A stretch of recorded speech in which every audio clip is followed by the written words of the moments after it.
Chapter 3. "Go faster," Detective Calvin Shooter Sr. said to the officer driving. He set his casts on the dashboard and winced at the pain in his broken fingers. "We have to get there before this turns into a damn circus." The officer looked at Shooter and nodded.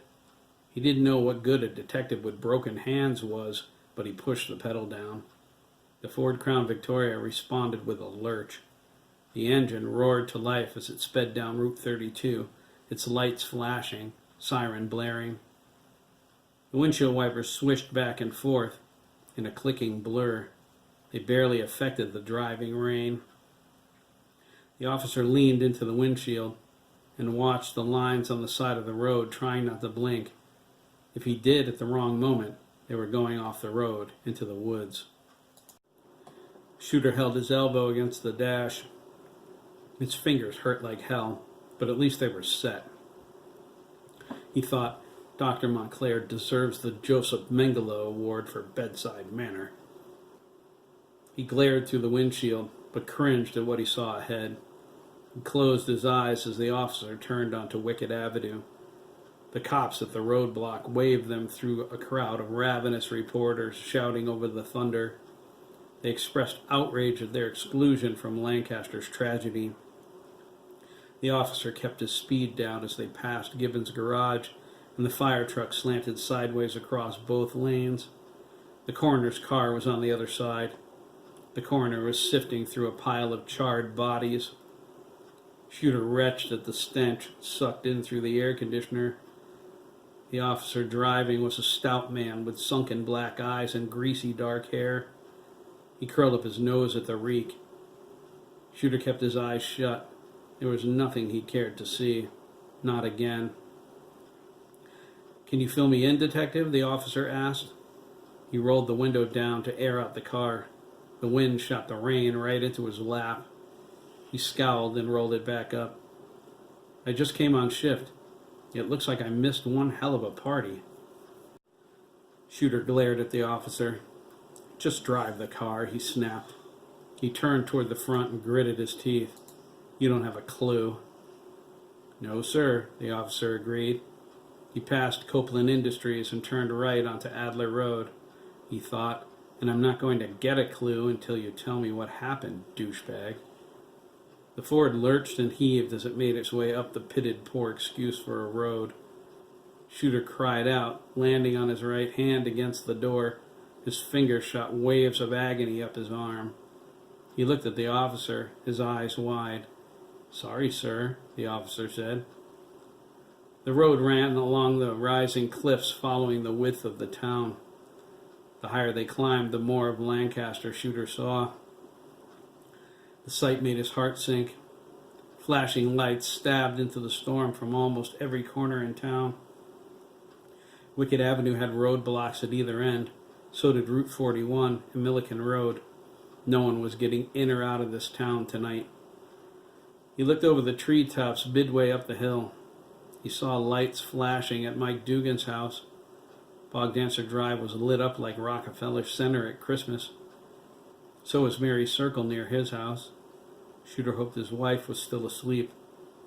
If Connie got up and discovered Graham wasn't in bed, I have to call her before that happens, Shooter thought.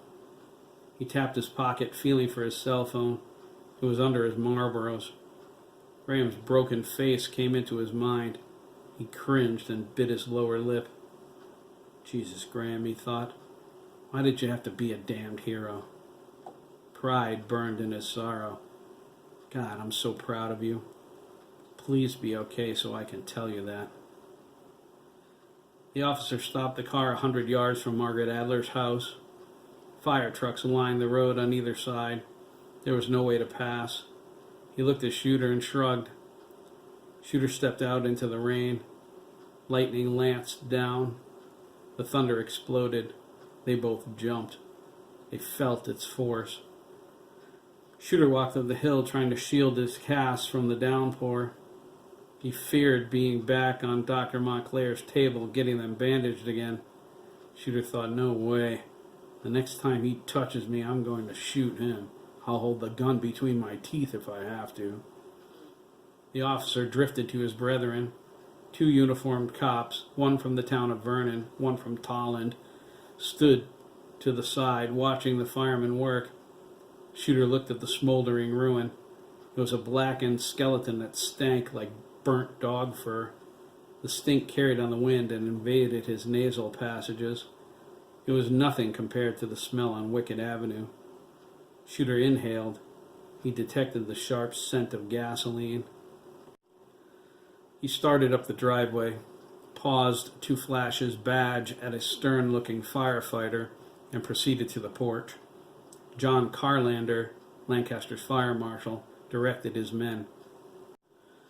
He was 49, almost 50, with a broad chest and piercing blue eyes. He was husky, gray-haired, with a smooth, friendly face. He turned toward the sound of Shooter's sloshing feet. "You must be Detective Shooter," John said. His voice was scratchy, like he smoked too many cigarettes. He did.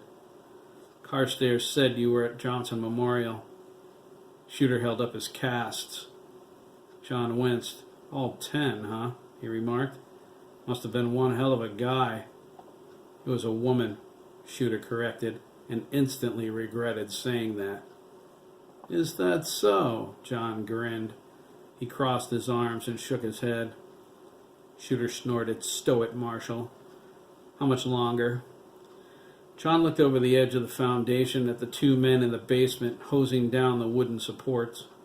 He glanced at his watch, a period to count, and looked back at Shooter. "Smell the gasoline?" he asked. "I could smell it halfway up the hill." "It'll be a couple more minutes," John offered, the red lights from the fire engines cascading over his features. "I don't want anything smoldering down there, rain or no rain." "Basement?" Shooter asked, leaning past John and looking down. "Yes," John replied. "It'll be the only thing left of this place by morning. At least there aren't any bodies in there. I guess Miss Adler wasn't home." He gestured toward the drive. "Her car's not here." Shooter's eyes bulged. He turned and ran toward the Ford. John watched him, confused. Shooter slipped and bounced off the side of a fire engine. He recovered quickly. He tore the Ford's door open with his finger brace and grabbed the mic between his palms. 30 seconds later, there was a statewide APB out on Margaret Adler's black Mercedes. Shooter slammed the car door and stormed back to the house. John was helping his men out of the basement. One of them offered Shooter his raincoat, while the other pulled the ladder out. The detective declined. "I'm already soaked, so what difference does it make?" He accepted the man's flashlight and leaned over the foundation. He held it between his casts and shined the light down inside. The raindrops were getting smaller. They looked like millions of dive-bobbing mosquitoes in the beam. He flashed it across the concrete floor, shaking his head. "There's nothing down there anymore," Shooter said. "Not likely there would be," John agreed. The house was practically vaporized by the explosion. Propane and gasoline will do that to a building. Shooter spotted a pile of broken canning jars next to the remains of a wooden shelf.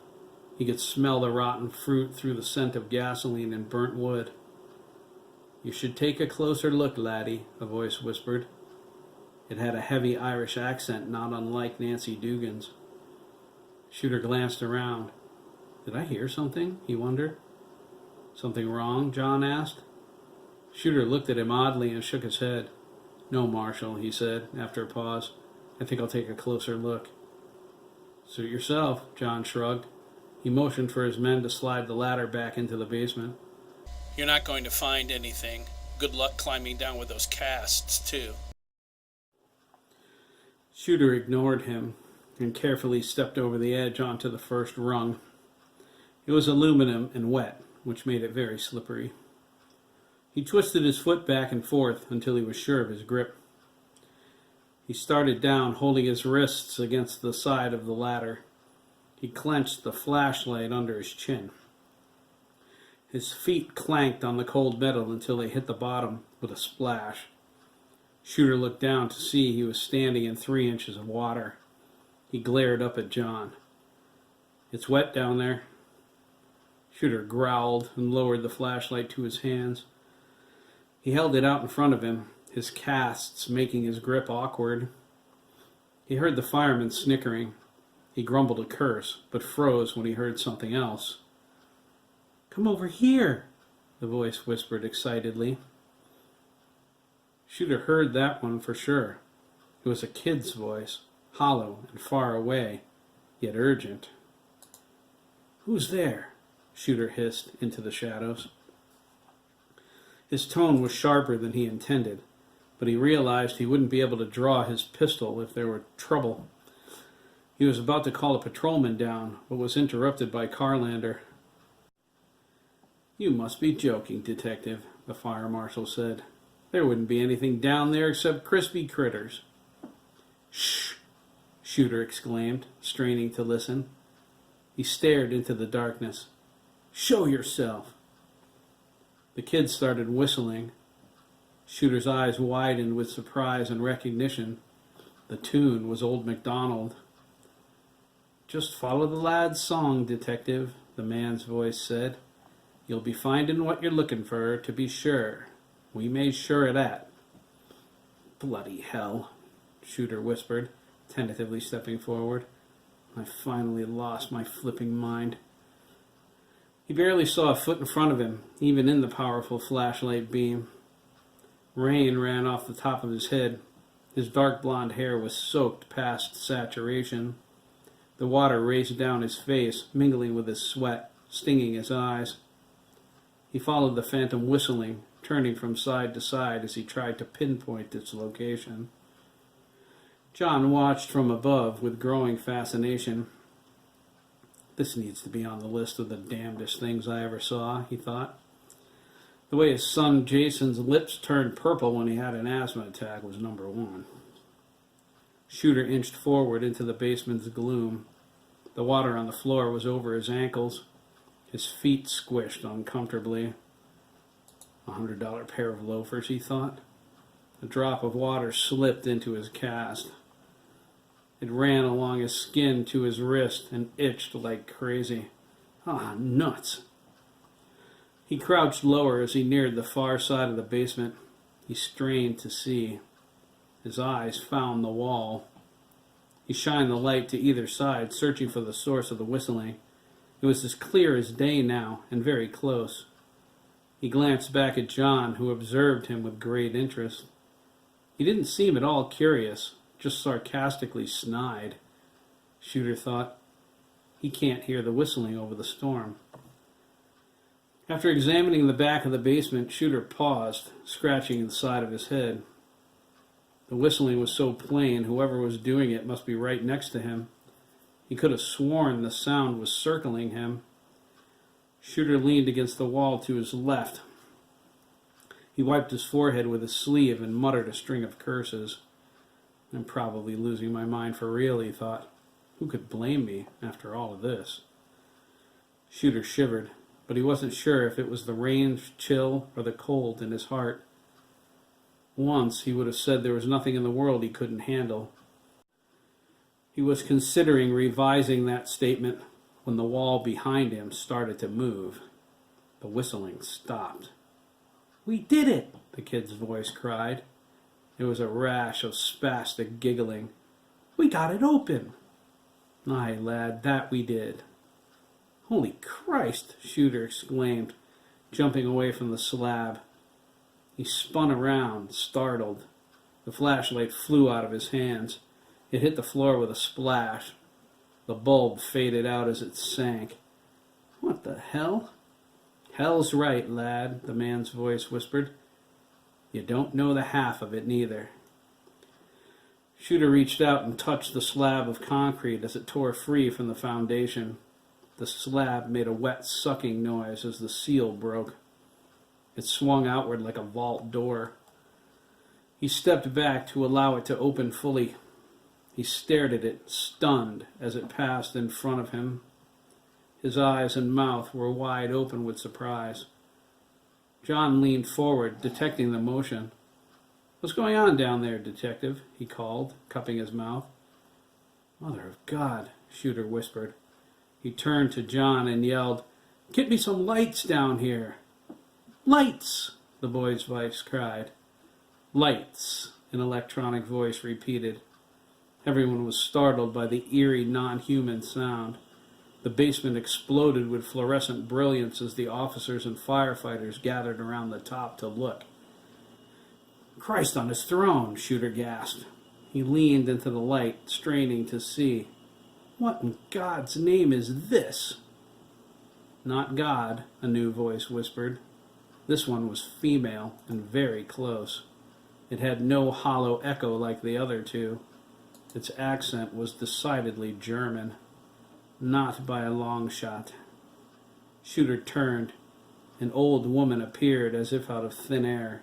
She wore gypsy attire with large hoop earrings and a multitude of gold bracelets. She had an expression of grave concern. Before he could speak, she held up her hand.